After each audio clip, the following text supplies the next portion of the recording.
This is Jürgen Steinmetz with eTurbo News. You will be listening to a press conference by Hawaii Governor Ige and his COVID emergency team, including Honolulu Mayor Kirk Caldwell. The news you will hear is not very encouraging. Dr. Anderson from the Department of Health predicted that Oahu will have more than 500 daily cases of corona or even more, and this would be, and most likely will be, a catastrophic situation for the state of Hawaii. And it seems to be that's where Hawaii is heading. Governor Ige announced the re-implementation of not allowing inter-island traffic, passenger traffic, without passengers having to observe a 2-week quarantine, and Mayor Caldwell from the county of Honolulu announced the closure of all parks, beaches, and much more. Please listen to the recording, and thank you for reading eTurbo News. Kirk Caldwell, City and County of Honolulu, Police Chief Susan Ballard, Honolulu Police Department, and Dwight Nadamoto, Acting Honolulu Prosecutor. Our local media will be joining us via Zoom audio for the Q&A period following all of the remarks today. And with that, we begin with Governor Ige.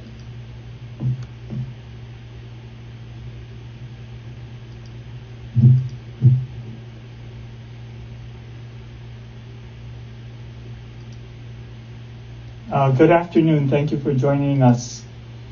Today we received the heartbreaking news that 2 more of our neighbors passed away due to COVID-19. I want to extend my sympathies and condolences to the families and friends of the victim. This sad news comes after a tragic week where we saw record statewide numbers of new COVID cases, with the city and county of Honolulu hardest hit. And the cases yesterday totaled 173. There is no question that the virus is surging in our state, and I know that many are worried about their health, especially for the health of our keiki and kupuna. I and the county mayors share your concern, and we have been meeting for the last several days to talk about what actions we should be taking in order to respond to the surge in COVID-19 cases. We are also seeing an increase in hospitalizations, and from the beginning, we have all stated that healthcare capacity is a key indicator that we need to monitor to ensure that the number of COVID-19 cases does not overwhelm our hospitals and our healthcare system. While our healthcare system has managed and can manage the current level of cases, the hospitals have warned that if this continues and if the trend continues, we will begin to reach a critical point that can overwhelm the healthcare system. With me today is Dr. Bruce Anderson from the Department of Health to provide more information on the number of cases and the healthcare capacity. Because of the surge in cases on Oahu, all the county mayors agree that additional measures are necessary to make sure that cases do not spread uncontrolled across all counties. Today, I'm announcing that effective Tuesday, August 11th, we will be reinstating the mandatory 14-day inter-island quarantine, the 14-day mandatory quarantine for anyone traveling inter-island. I know that many of you will be disappointed to hear this news. Inter-island travel was an important way for families to keep in touch. But I wish this was not necessary, but the health and safety of our community remains our highest priority. For those who were planning inter-island trips, please look for updates on the airport websites. As I said earlier, Oahu residents are seeing the greatest increase in cases. The numbers keep growing, and we are concerned that it will get worse before it gets better. To help protect our community, Mayor Caldwell and I, working with the Department of Health and based on the best information available, agreed to reinstate restrictions here on Oahu. I know that many are asking and wondering whether we are going to just shut down everything. However, we agreed that we wanted to be more targeted to minimize further damage to our community while keeping our community safe. Our strategy is to eliminate large, uncontrolled gatherings that are occurring across this county, both indoors and outdoors. And we all agree we need to do a better job with enforcement. With me today is Mayor Kirk Caldwell, who will be discussing the specific actions taken here on Oahu.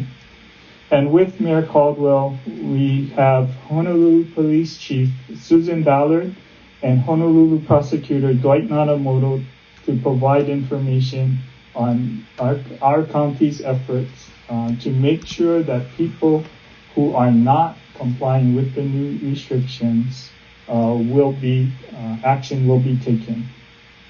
This is the last thing that we wanted to do. We have endured several months, all of us here, all across the state, of restrictions and have been successful in managing the virus and keeping the counts low. But as we reopen our community, people let their guard down.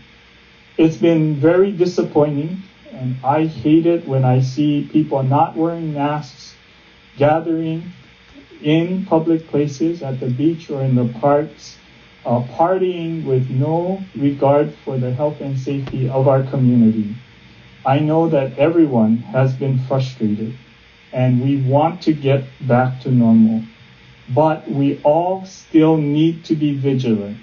We need to take personal responsibility and take action against COVID-19 here.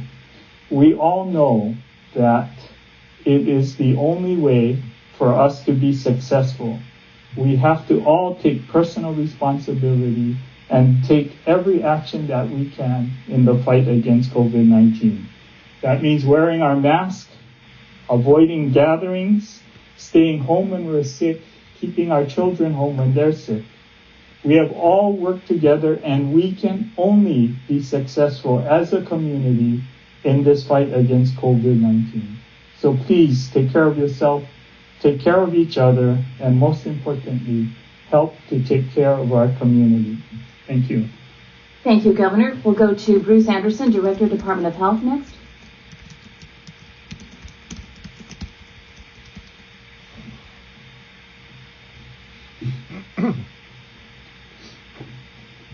Good afternoon, everyone.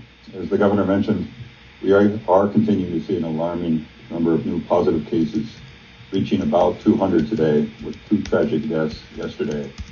I say about 200 because we had a problem with our electronic medical record system again, and we're still getting reports from yesterday, but we fully expect to see at least 200 cases today.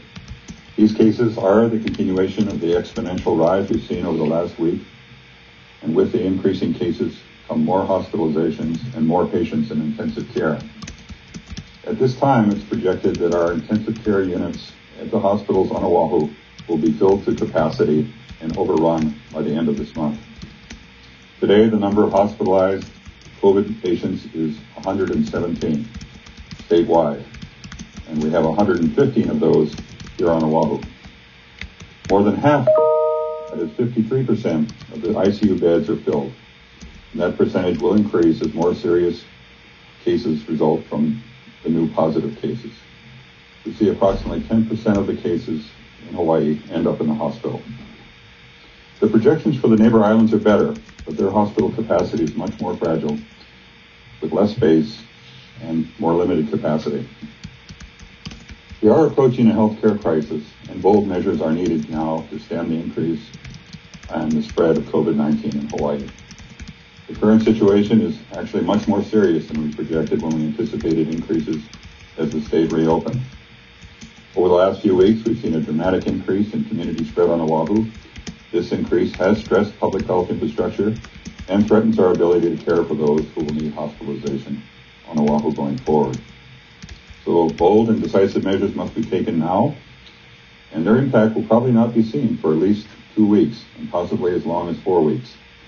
There will be more deaths and more hospitalizations in the weeks to come because of gatherings and other activities from crowding that have occurred in previous weeks. Restricting group activities and requiring masks and prevention measures must be strictly adhered to. We must pay particular attention to safeguarding the health and well-being, the physical, mental, and economic well-being of those disproportionately impacted by this pandemic. And that includes those who live in crowded communities, often at the poverty level. The spread of the virus is deeply seated in parts of our community, and there are challenges with access to those services that we offer. These are families generally who live in large households and in very crowded conditions. These social disparities make it difficult for people with less means to stay at home when they are sick. It is also difficult for household members in large families living in crowded homes to isolate themselves and to seek medical care. This is a challenging issue, and we are working with the counties to conduct outreach and other measures to support families affected at higher rates of COVID-19 in Hawaii. I would like to recognize our adult healthcare homes and nursing homes for their exceptional work to control the spread of COVID among those who they provide services for. While there have been a few dozen cases of residential care homes and skilled nursing facilities, mostly among staff, those case numbers cannot compare to the crisis levels we've seen on the mainland, where there are literally thousands of people who have been stricken by this disease in those places. It's a tribute to them. They've been diligent in screening, masking, checking in on the patients every day, and I think much of the success there is attributed to their diligence and the efforts to try to keep the disease from spreading in those facilities. Our care homes have kept the illness at bay with strict adherence to prevention measures and the consistent screening and immediate response that's followed. Testing whenever a case is identified in either a worker or a patient. I've highlighted a few specific concerns. I want to remind everyone that we were able to get an early handle on the disease, but it has obviously not gone away. In fact, it is increasing exponentially faster than ever. Not only are the daily cases increasing, but the new cases are occurring in all parts of Oahu, and people from all walks of life, all ethnic communities, all socioeconomic groups, and all types of employment. The best protection is following safe practices every day, every place, by every one of us. It is the safest place to stay at home with your family, except for essential activities. Each one of us can prevent the spread of COVID-19. The virus is endemic in Hawaii, and we think it is, at this point anyway, entrenched in the community. Hopefully that changes. Every person must wear a mask, practice physical distancing, and avoid gatherings. We must all avoid crowded places, closed spaces with poor ventilation, and close face-to-face contact. Thank you very much. Thanks, Dr. Anderson. And next up, Mayor Kirk Caldwell, City and County of Honolulu.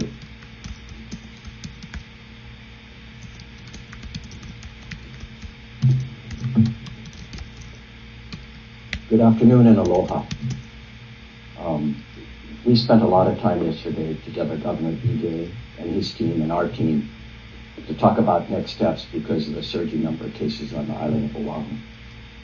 And at the recommendation of the Department of Health, it became very clear that we need to clamp down as hard as possible on large, uncontrolled gatherings. And so we have implemented a new order, working with Governor Ige and his Attorney General and our Corporation Council, called Act with Care, Do Not Gather. And because of this order, effective tomorrow, August 7th at midnight through September 5th of 2020, all city and county parks on the island of Oahu, 300 of them, will be closed. And the beaches fronting our parks will be closed. All state parks on the island of Oahu will be closed, including state beach parks and the beaches fronting those parks.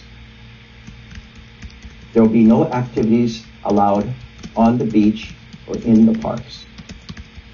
You can traverse the parks to get to the water, to surf, to swim, to paddle, to dive, to fish and do other native Hawaiian gathering rites, but in the water, not in the parks, not on the beaches. Restrooms are going to be open, so you can use the lua, those in our population who do not have homes, and those who need to use the lua, whether they be our police department, EMS, ambulance, others, FedEx, they can use the lua. Showers would be available just to shower and then to leave the park immediately. All campgrounds will be closed in all parks. All botanical gardens will be closed. For those who want to vote by mail, we have drop boxes in 4 of our district parks.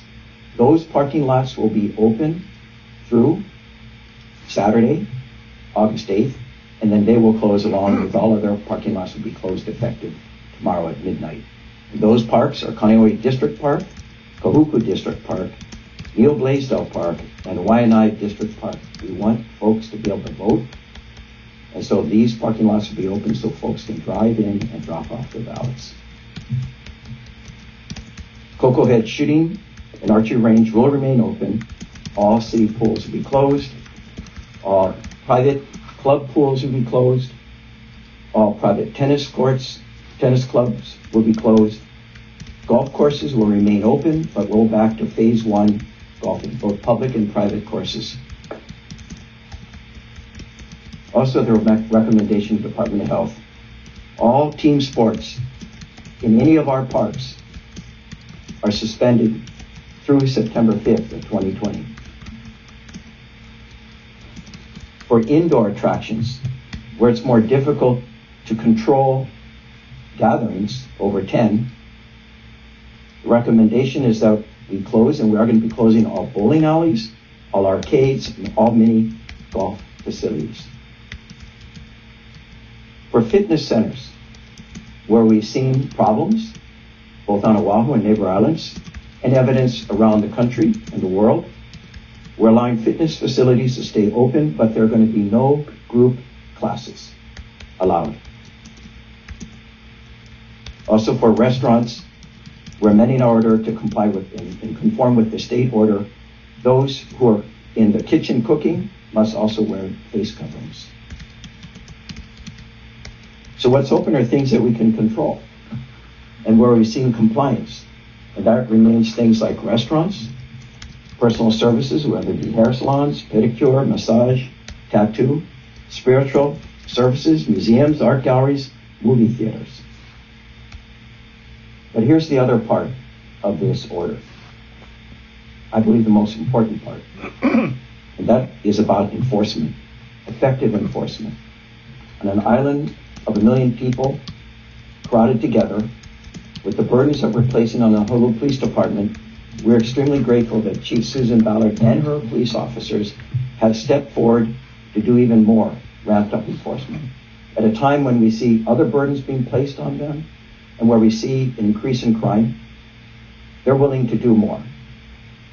And as mayor of the city and county of Honolulu and representing the many people of this island, I'm grateful for that commitment made by the Honolulu Police Department and Chief Ballard. So at this point, we'd like to have Chief Ballard come up. Maybe I'm to say a few words about enforcement. Thank you, Chief.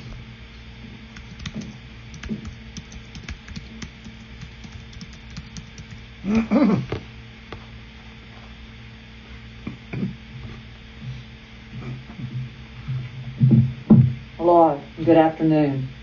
You know, as Mayor Caldwell said, you know, enforcement's going to be the key here.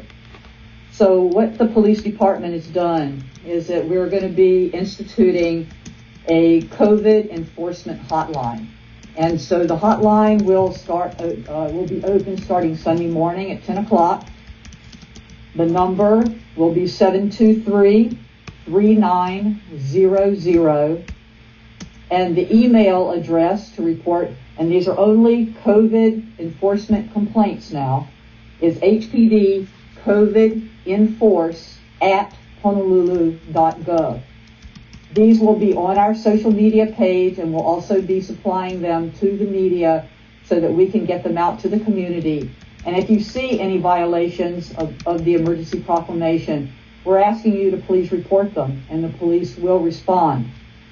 In addition to that, we also have created a COVID enforcement team that will be responding to complaints as well as proactive patrols, especially where we see large gatherings. There will be, in addition to regular patrol and our other regular officers who are out on the road, there will be an additional 160 officers island-wide, 7 days a week, in all of our 8 districts doing strategic enforcement. So with all of this enforcement going on, and we've tried to warn people, educate people, and at this point, we're probably going to do very few warnings. It's going to be either citations or arrests. So we're just asking people to please abide by the emergency proclamation. We need to get the state open. We need to get our island open. We need to get back to normal. So I'm just begging you, please. We got 28 days. Let's show that we can do this. And when we reopen, let's follow the rules. So I appreciate everything. Thank you so much. Final speaker is Dwight Nadamoto, acting Honolulu prosecutor.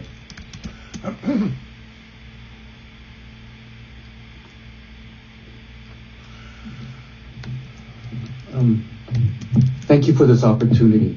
I would just like to support the chief, the governor, and the mayor that we will be working hand in hand to make sure that we can put a stop to the spread of this COVID-19 virus. Thank you. From our local reporters who are standing by on Zoom audio right now. Reporters, if you wouldn't mind, please always let us know who your question is for before asking your question. That helps us to move things along. Our first reporter is Mike Brestovansky, Hawaii Tribune Herald. Mike, are you there? Yeah, hi, can you hear me? Yes, go ahead. Groovy. This one's going to be for Governor Ige. I spoke with Harry Kim earlier today, and he mentioned the inter-island quarantine, but he seemed to be under the impression that the quarantine would only be for travelers leaving Oahu. Travelers to Oahu wouldn't have to quarantine on Oahu, but then if they return to a neighbor island, they would. Can you explain why that discrepancy might have happened, and just clarify what that's the nature of the quarantine? Well, certainly we are continuing to work on the details of what would be involved, and we will get that out.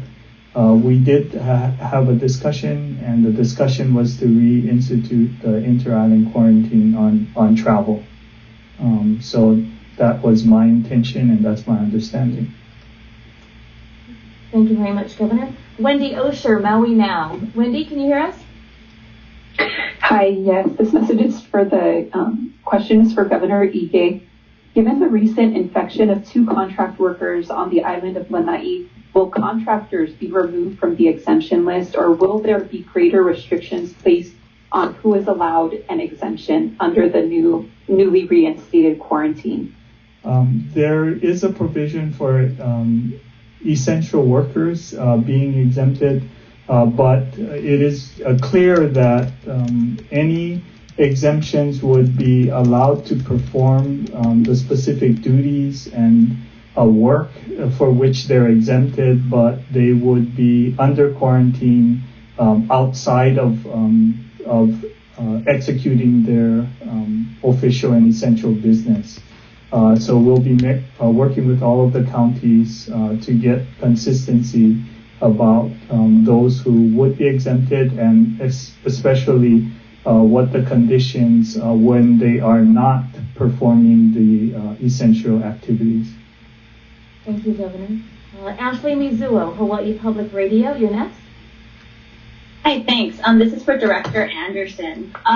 You mentioned that contact tracing has started to be compromised. Is that because you guys don't have enough staff? And at what point would contact tracing no longer be available? Also, were there any policy changes to determining what exactly constitutes a close contact and when did that policy take place?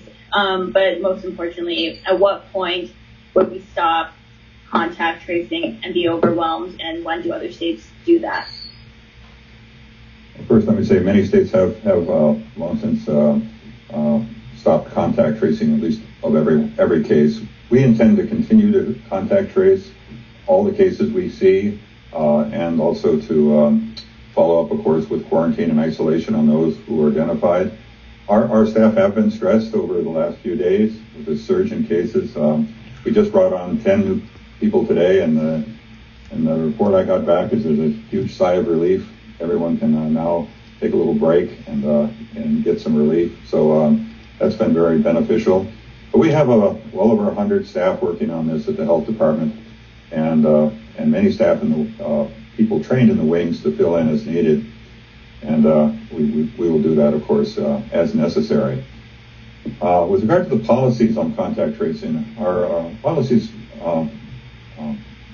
pretty much remain the same. We're looking at individuals who are in close contact with each other, close contact being within 6 feet of each other for more than 15 minutes at a time. And we are not only, of course, identifying those individuals, but we are now testing those individuals, which is what we did not do that initially. But now as we're finding lots of different situations which are important for us to know. For example, we're finding when we find a child with disease, we'll now test the parents, and often we're finding the parents are then infected, which is very interesting and important to us as we look at the transmission of the disease here and what we're doing. So our policies do change, but certainly our intent to continue to aggressively pursue contacts. It has not. We are still able to follow up and contact cases within 24 hours and all close contacts within 48 hours. That's our policy and our goal. In some cases, particularly over the last few days, I know we have been slower than that. And in fact, in some cases, it's taken us 3 or 4 days to reach all of the close contacts. But hopefully we'll be able to pick up with that and make sure that we're maintaining our policies going forward. Thank you. Thank you, Dr. Anderson. We'll move on to Lauren Day now, KHON2. Lauren. In contact with another individual who was associated with another cluster of cases associated with one of our airline clusters. So